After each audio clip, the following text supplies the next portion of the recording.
Hello, good afternoon, everyone. So, today we are covering recruitment. So, that's from the application process, the induction, and the training for all your staff to make sure that your recruitment is robust and you don't leave any gaps in your recruitment process so that you won't keep your clients vulnerable but your recruitment is robust. So we are going to talk from when you have a vacancy in your organization. The first thing to do is to put it on your platforms where you advertise. So that might be Indeed, your social media sites, your Facebook, your Instagram, anywhere where you're going to advertise this post. Once that happens, candidates are going to apply and you are going to shortlist, the ones that meet the person specification and the job description because you would have put it there when you advertise the job.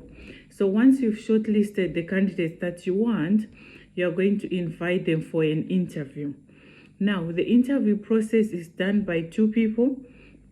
So one is going to be asking the questions and another one taking notes, or another one can ask maybe the first set of questions while the other one is taking notes, and then another one takes the other set of questions and changes to another one taking notes.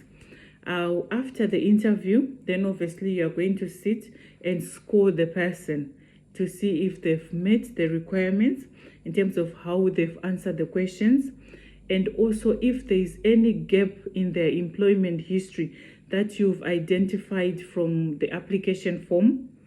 Then we are also going, and they haven't explained it in the application, that's another opportunity in the interview for them to explain those gaps in employment. Now, once you've covered the gaps, obviously you need to document that you've discussed it and what they said was the reason for the gaps. You date and sign it so that it shows you've addressed it. So after then, now you give them obviously the feedback, whether they've been successful or unsuccessful. So those who are now successful, you are going to invite them, you're going to give them a job offer letter. But this job offer letter is conditional because obviously they need to have a successful DBS check, they need to have references, they need to give you proof of address and their right to work in the UK. So now what checks are we going to do before we can say someone is, has fully passed that application forms? I've mentioned it. So we are going to do their DBS. So you need to make, these are called pre-employment checks. So you're going to do the person's DBS. Once it comes through, that's, if there's anything on the DBS, it depends with what it is. Some offenses, they can still work in the care sector, and you might just need to put in place a risk assessment. I'll give an example. If someone applies and maybe they had a minor, there's something minor on their DBS, so you risk assess it before they start work to show that you've checked it and you've put a risk assessment. This is what it is and this is how they're going to work, or this is just so that you address it. You don't just leave it there, because what if someone maybe was in assault and those things that they cannot work in care? So we need to address it. So now they've got a successful DBS. We need now to obtain two references. One needs to be a character reference, and it cannot be a family member. And the second one needs to be a professional reference, preferably their previous employer, their recent previous employer. So they cannot give you a reference from someone they worked with 5 years ago. It's good practice to obtain from the most recent employer. And once you receive those references, for example, if they come via email, make sure you ring them to verify the references. So every reference needs to be verified. You're just going to give them a quick ring and thank you for giving us the reference for so and so. I'm just calling to verify, this reference. So you verify it, you put who you spoke to and their relationship with the candidate and the date, and you sign it. And any other information they give you while they're on the phone with you. That way it shows you verify the person. Maybe that way you are eliminating a situation where someone might just do the reference on their behalf who's not the actual person, because if it's an email, you don't see who's sending it. Now, we verified references. That means our references are compliant, and no reference should be given from a family member. It should always be someone who is not related to them. Now, in terms of the DBS, if they are on the update system, make sure you check it and print that you've checked on the update system and you verified that they are there. So you print it and keep it in the employee folder.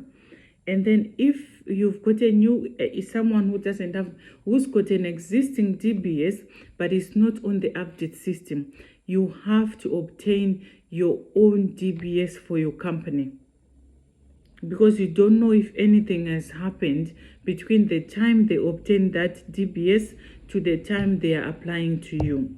So you must always apply for your own company DBS if there's no DBS on the update system. And if you are recruiting students, make sure they give you the letter from their university, which just confirm that they are enrolled at the university and they are allowed to work, let's say, 20 hours a week. And you need all those who are not, who don't hold a British passport.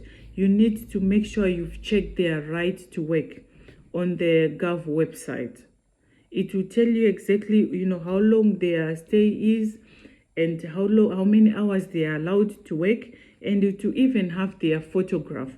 So that way you can verify, the people. And then after that, now we've done the checks. So now we are going to give them that job offer. And before, obviously, they start to work, we need to do their trainings and their induction. So during the induction, that's when we are going to cover their mandatory and statutory trainings. Those who are new to care, we are going to do their care certificate, and it should be completed either before they start work or within 12 weeks of starting employment. If they've got a care certificate, and we can also offer them to enroll on the NVQ level 3, for their professional development. And once they've done their mandatory and statutory, we should not always end there. If you are looking after people, for example, with dementia, offer them the dementia awareness course, the mental health awareness course, extra trainings that can, benefit the clients that you have. So offer those to your staff so that way they'll be able to look after the staff with the right knowledge and skills. During their induction process, that's where also they need to cover the competencies, for example, medication competencies, because they need to be assessed. So this is the time to do the assessments as well, and you sign them off.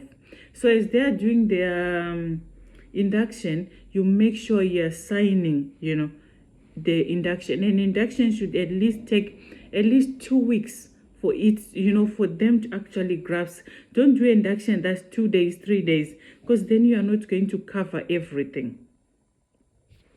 And you make sure they do their health questionnaire, so that if there's anything untoward, you support them and you do a risk assessment if needed. And as soon as they start employment, you're going to do their initial supervision and the initial spot check. And make sure as they are starting, they shadow also senior members of staff, so they learn good practice from those who've got experience and the right skills. Thank you so much. Please subscribe to our channel and do come back Thank you.